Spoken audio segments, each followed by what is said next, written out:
আচ্ছা, তুমি ওই 7 নম্বর গলির বুলবুলি খালার মেয়ে না? জি। বুলবুলি খালা তো খুব ভালো মানুষ, কিন্তু তোমার চলাফেরা এমন কেন? মানে? তুমি ওন্না বুকে না রেখে গলায় ঝুলিয়ে রেখেছো কেন? না মানে ওদের টানাটানিতে একটু সরে গিয়েছে। মিথ্যে কথা বলছো কেন আমার সাথে? আমি প্রতিদিন আমার বাসার বারান্দা থেকে দেখি তোমাকে, তুমি বাসার নিচ দিয়ে হেঁটে যাও। তুমি ওন্নাটা বুকে না দিয়ে গলায় ঝুলিয়ে এভাবে বুক পিঠ বের করে যাও। শুধু তুমি না, এই মহল্লাতে আরো অনেক মেয়েরাই আছে এভাবে চলাফেরা করে। আমি তাদের সবাইকে বুঝাবো। বকাটা ছেলে কেন তৈরি হয়ে জানো? কেন শীষ বাজায় তোমাদেরকে দেখে? এই যে পাতলা ড্রেস পরেছো, এই যে টাইট ফিট ড্রেস পরেছো, এই কারণে ছেলেরা শীষ বাজায়, এই কারণে ছেলেরা বকাটে হয়। সরি ভাইয়া, আসলে আমিও যুগের সাথে তাল মেলাতে গিয়ে আদিম যুগে চলে যাচ্ছিলাম। আসলে আমরা যারা এসব ড্রেস পরে থাকি আমরা ভুল করে থাকি, এগুলো করা ঠিক না।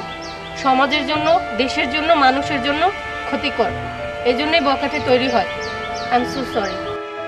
আসলে আমরা যারা বুকের ওড়না গলায় ঝুলিয়ে হাঁটি, আসলে আমরা ভুল করে থাকি। আমরা নারীরা সমাজের কাছে এবং প্রতিটা মানুষের কাছে অনেক দামি, কিন্তু আমরা নিজেরাই নিজেদেরকে অনেক সস্তা করে ফেলেছি। আমরা যারা এমন, আমাদের উচিত নিজেদেরকে সংশোধন করা। হ্যাঁ, তুমি ঠিকই বলেছো।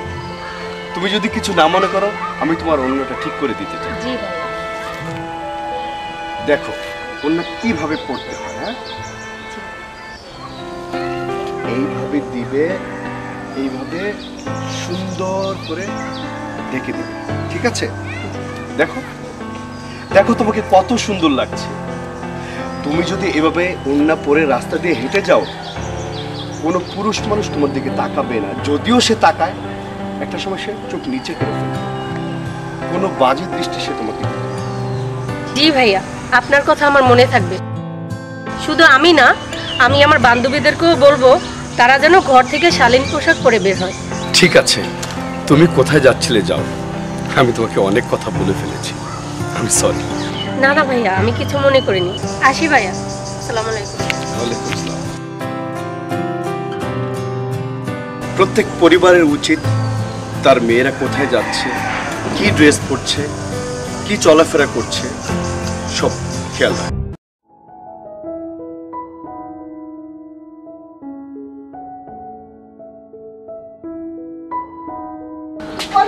ঘরে ভালো লাগছে না, তাই একটু বাইরে গিয়ে ঘুরে আসি। হুদাই পাড়া মহল্লায় ঢ্যাংটে কইরা ঘুইরা বেড়ানোর কোনো দরকার আছে? কেন গেলে কি হয়েছে? তুই তো কস ওই মহল্লার উঠতি বয়সের কুত্তারা তোরে ডিস্টার্ব করে। হুদাই ঢ্যাংটে কইরা মহল্লায় ঘুইরা বেড়াইলে ওই গাজ্জিটি পোলা পান্ডা তো তোর ডিস্টার্ব করবই।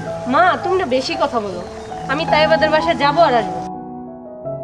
আরে যা যা, যেদিন একটা দুর্ঘটনা ঘটবো সেই দিন বুঝবি মায়ের কথার কি দাম। উফ, এই মাইয়াটারে লয়া পড়লাম একটা জ্বালায়, আমার কোনো কথাই শোনে না। ওগো, তুমি ওই আসমানে একলা চইলা গেলা, আমারে লয়া গেলা না কেন? তাইলে তো এই মাইয়ার জ্বালা যন্ত্রণা আর সহ্য হইতো না। ওগো, তুমি তাড়াতাড়ি আমার নেওয়ার ব্যবস্থা করো, আমি আর এই জ্বালা যন্ত্রণা সহ্য করতে পারতাছি না।